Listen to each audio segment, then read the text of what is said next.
Assalamualaikum anak-anak. Ketemu lagi dengan Ibu Mahaputri Handayani Diar dalam video pembelajaran.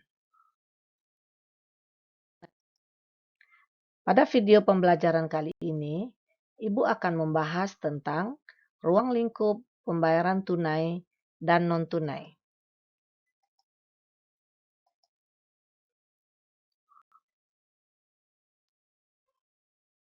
Sebelum kita mulai, Ibu ingatkan terlebih dahulu untuk selalu ingat dengan protokol kesehatan 5M, yaitu memakai masker, mencuci tangan, menjauhi kerumunan, menjaga jarak, dan membatasi mobilitas. Semua kita lakukan untuk pencegahan COVID-19 agar kita bisa terlepas secepatnya dari pandemi ini.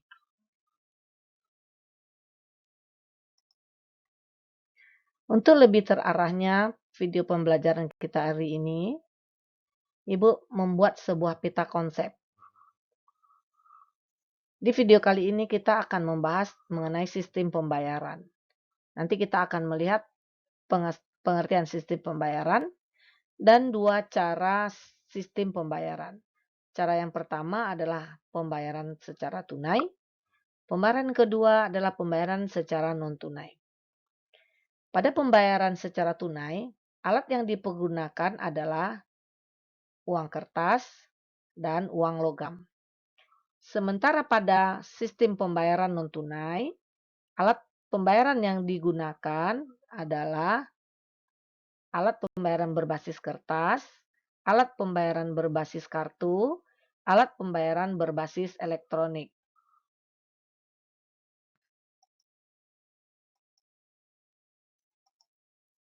Apakah kamu pernah berbelanja di sebuah minimarket?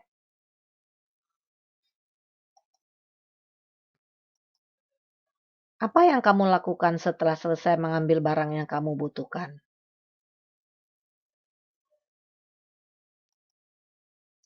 Pada saat kamu melakukan pembayaran di kasir, apakah yang kamu lihat di meja kasir? Mesin apa itu, Nak?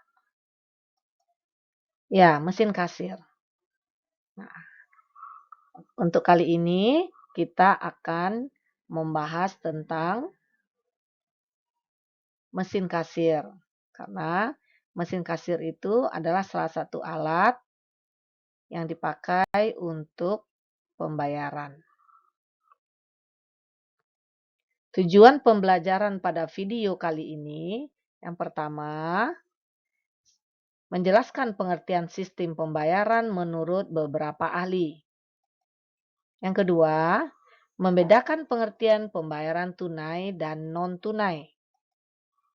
Yang ketiga, membedakan 3 cara pembayaran non-tunai. Yang keempat, membedakan pengertian alat pembayaran tunai dengan pembayaran non-tunai. Yang kelima, membedakan dua media pembayaran tunai. Yang keenam, menjelaskan 3 media pembayaran non-tunai. Yang ketujuh, menjelaskan sikap yang dibutuhkan dalam pengoperasian mesin pembayaran tunai dan non-tunai. Nah, jadi ada 7 tujuan pembelajaran kita kali ini ya. Ibu berharap dari ketujuh pembelajaran ini kalian bisa memahaminya secara maksimal. Nah, sekarang kita lihat pengertian dari sistem pembayaran menurut ahli. Sekarang kita lihat ahli yang pertama, CPSS Glossary tahun 2003.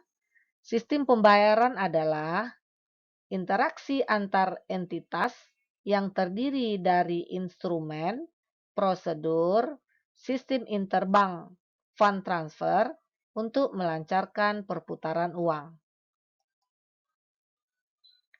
Menurut Guitan 1998, sistem pembayaran ialah suatu alat dan sarana yang diterima dalam setiap melakukan pembayaran secara umum.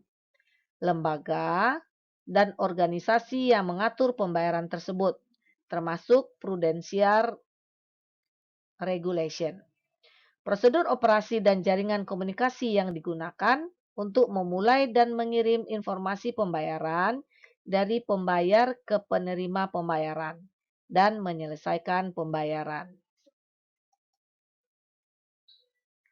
Menurut Undang-Undang Bank Indonesia Nomor 23 Tahun 1999, sistem pembayaran adalah sistem yang mencakup seperangkat aturan, lembaga, dan mekanisme yang digunakan untuk memenuhi kewajiban yang timbul dari kegiatan ekonomi. Dari sistem pembayaran menurut ahli ini, Ibu berharap kalian nanti bisa mengambil kesimpulan menurut pendapat kalian sistem pembayaran itu apa? Nanti kalian tulis di lembaran LKPD. Pengertian pembayaran tunai dan non-tunai.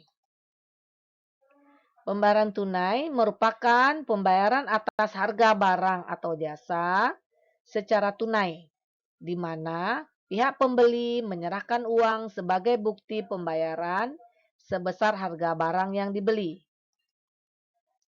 Sementara pembayaran non-tunai merupakan pembayaran atas harga barang atau jasa secara tidak langsung saat penyerahan barang atau jasa.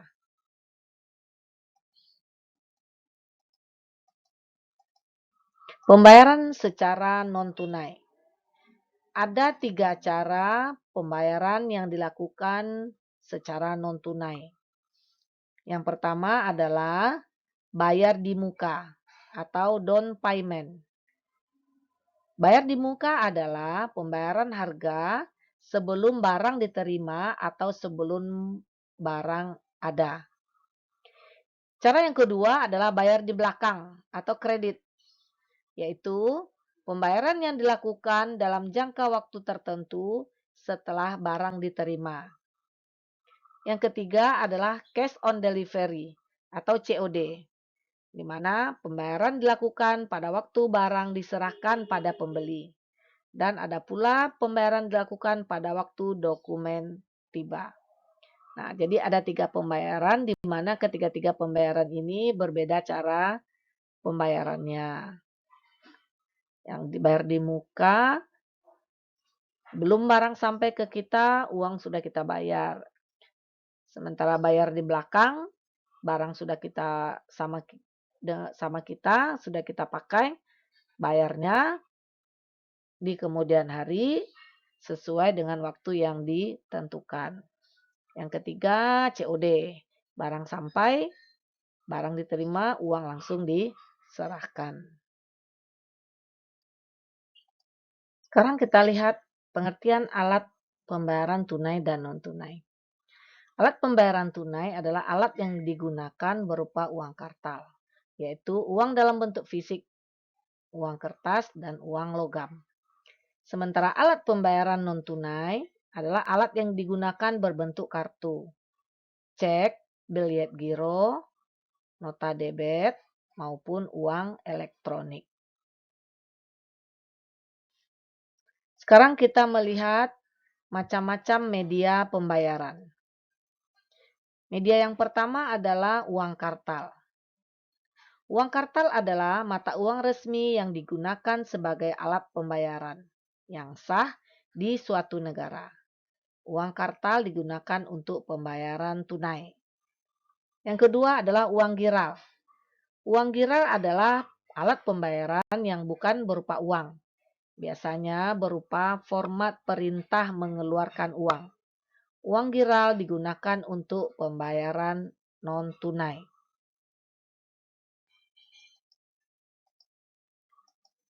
Media-media pembayaran tunai. 1. Uang tunai domestik. Yang kedua, uang tunai valuta asing. Apa itu uang tunai domestik? Uang tunai domestik adalah mata uang negara tertentu yang berupa uang kertas dan uang logam yang diterima sebagai alat pembayaran yang sah di negara tersebut. Sementara uang tunai valuta asing adalah mata uang asing yang berupa uang kertas dan uang logam yang diterima sebagai alat pembayaran internasional. Jadi yang uang domestik itu contohnya rupiah kita. Sementara yang valuta asing itu contohnya dolar di negara kita.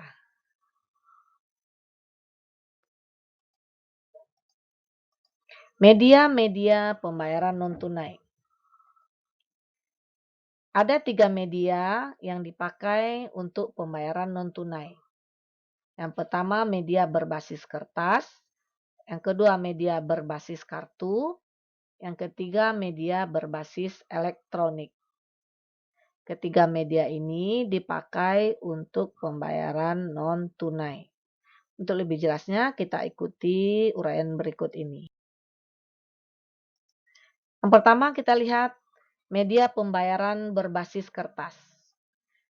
Media pembayaran berbasis kertas adalah alat pembayaran yang terbuat dari kertas dengan bentuk berupa format perintah mengeluarkan uang yang dipakai untuk pembayaran non-tunai yang disebut dengan uang giral. Jenis-jenis uang giral. Yang pertama adalah cek.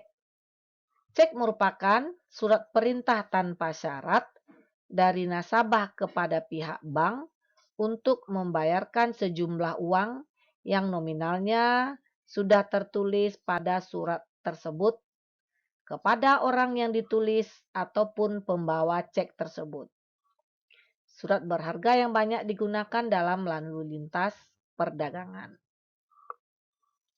Yang kedua, biliet giro. Biliet giro adalah surat perintah dari nasabah rekening giro kepada bank yang bersangkutan untuk melakukan pemindah bukuan sejumlah dana dari rekeningnya ke rekening penerima dana yang disebutkan. Yang ketiga, bank draft.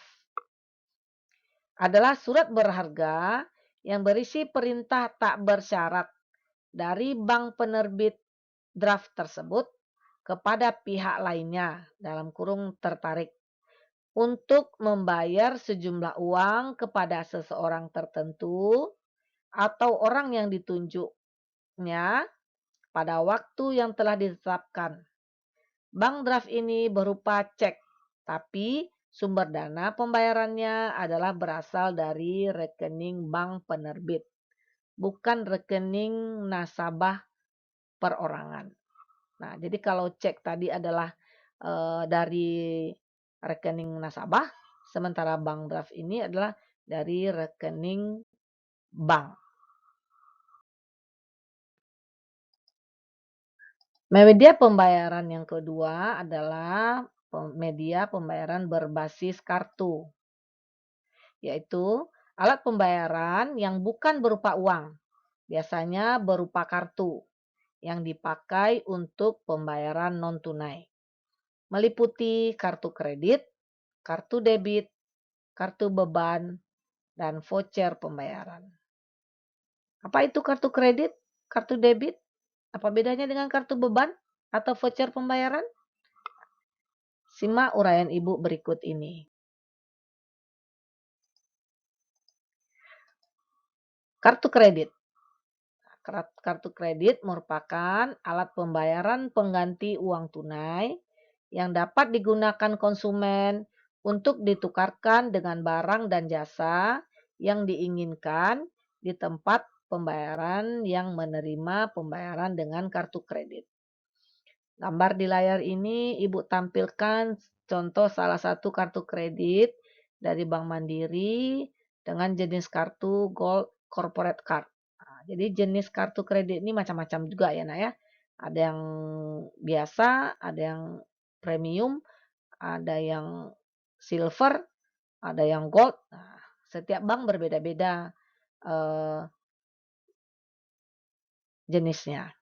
Dan setiap jenis kartu ini berbeda-beda fasilitas yang disediakan bank bagi nasabah pemiliknya.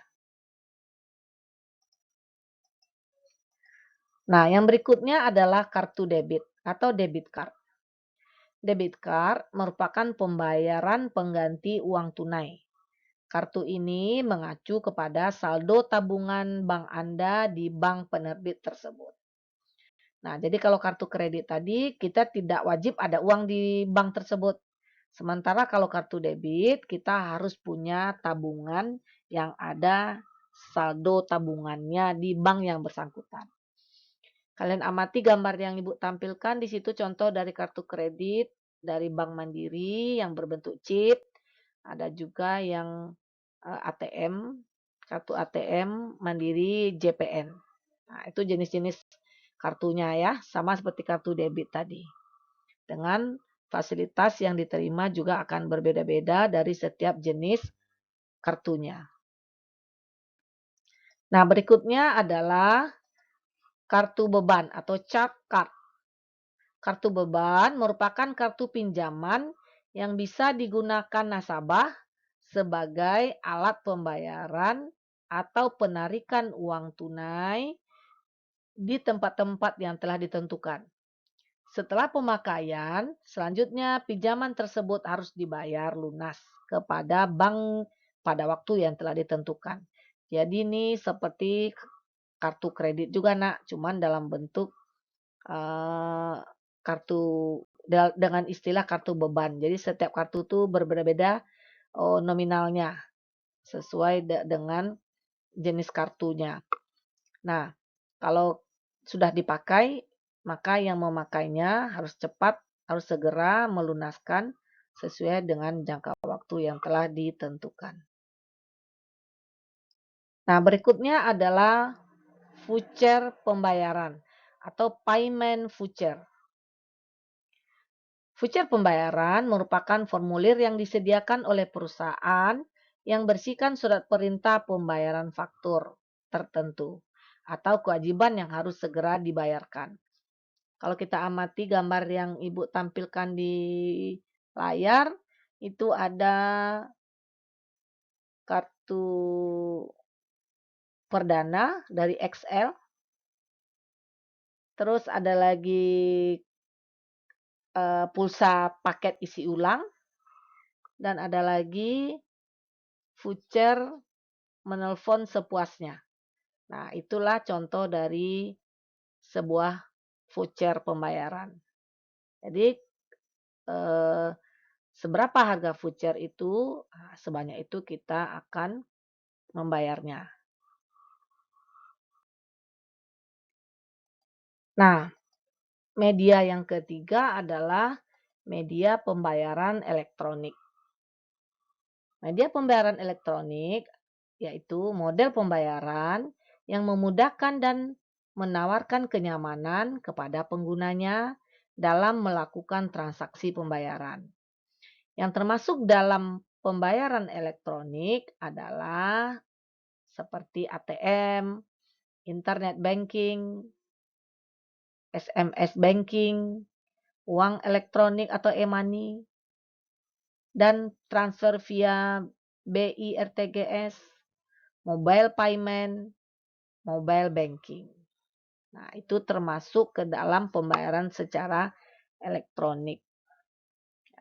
Ini contohnya dari e-money Mandiri dan yang gambar yang di bawah adalah mobile banking dari Bank Nagari.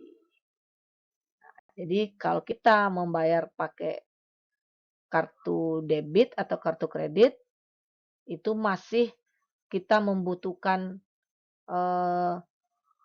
usaha atau perjalanan ke tempat kita akan membayarnya.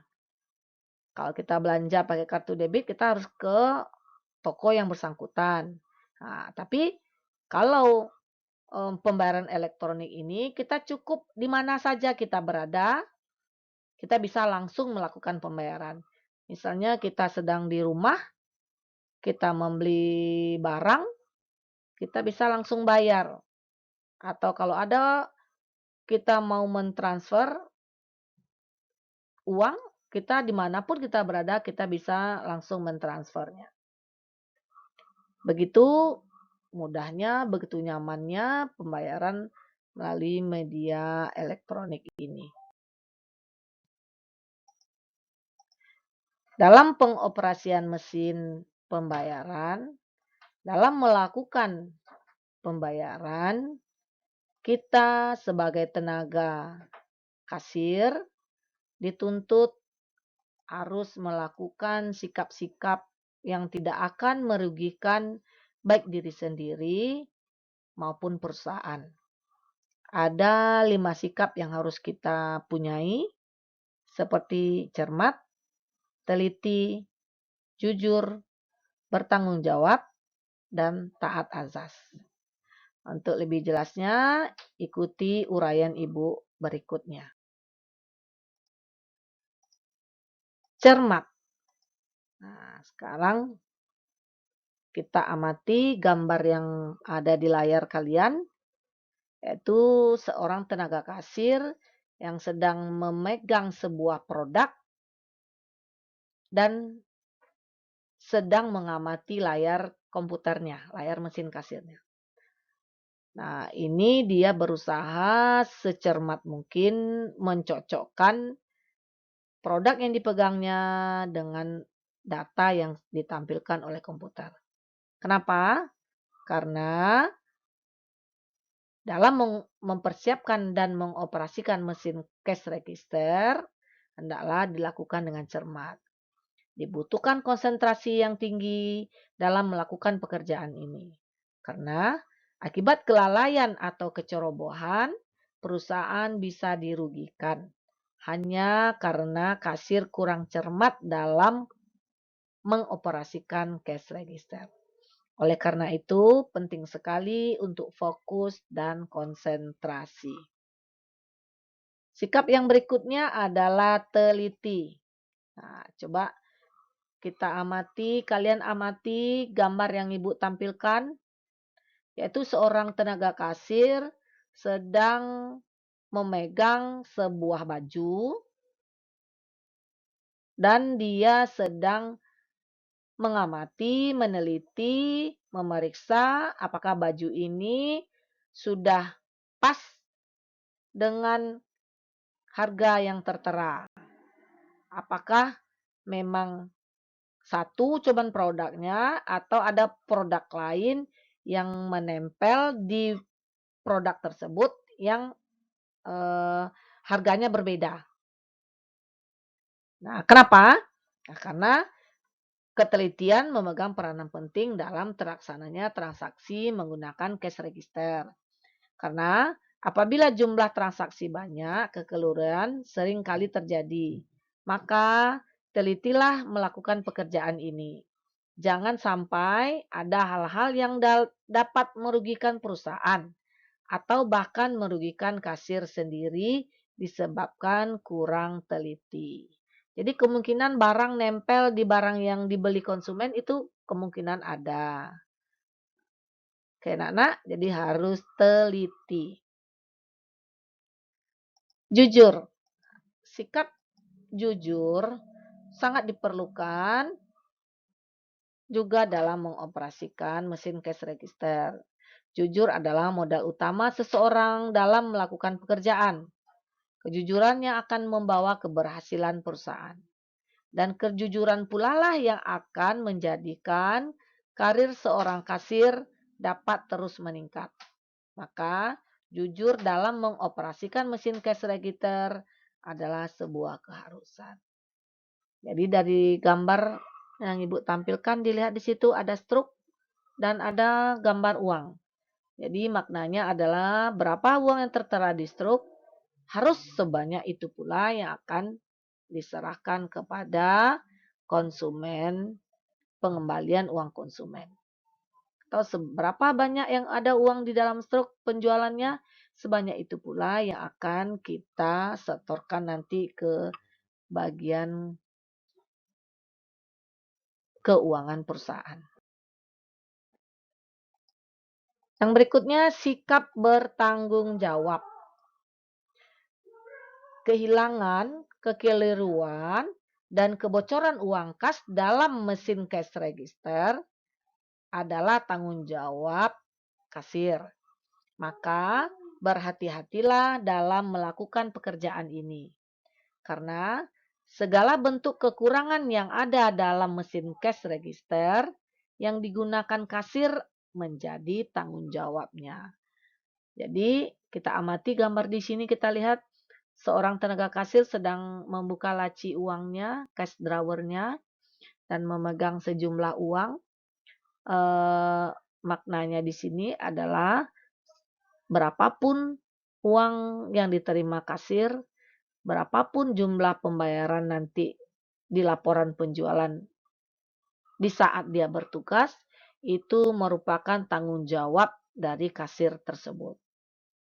Seandainya uang yang disetorkan tidak sesuai dengan laporan penjualan di saat itu, maka seorang kasir bertanggung jawab memenuhi kekurangan uang tersebut. Nah, itulah yang dikatakan sikap bertanggung jawab dari seorang kasir. Jadi, jangan sampai terjadi seperti itu, maka kasir harus teliti, harus cermat dalam bekerja. Sikap yang tak kalah pentingnya bagi seorang tenaga kasir dalam melakukan tugasnya adalah taat azas.